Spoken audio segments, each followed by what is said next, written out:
महाराष्ट्रातील प्रत्येक अपडेट जाणून घेण्यासाठी आजच मेट्रो रायगडच्या सोशल मीडिया प्लॅटफॉर्मला लाईक, फॉलो आणि सबस्क्राईब करा. अलिबाग तालुक्यातील भाल येथून श्री एकवीरा देवी पायी पालखी सोहळ्याला भक्तिमय वातावरणात सुरुवात झाली. गेल्या 18 वर्षांपासून सुरू असलेल्या या परंपरेत यंदाही शेकडो भाविक सहभागी झाले. मापगाव येथे माजी सरपंच सुनील थळे व थळे परिवाराच्या वतीने भाविकांसाठी महाप्रसादाचे आयोजन करण्यात आले. 20 जून रोजी श्री क्षेत्र एकवीरा देवी कार्ले येथे सोहळ्याची सांगता होणार आहे. नमस्कार.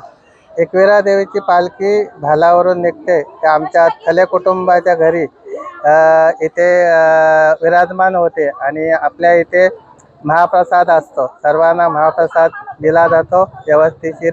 इथून मग आपल्या एकवीरा देवीला प्राण होते आणि खूप आम्हाला आनंद वाटतं. गेले 18 वर्ष आमच्याकडून सातत्याने या महाप्रसादाचं कार्य होत असतो. Subscribe now and press the bell icon. Never miss an update.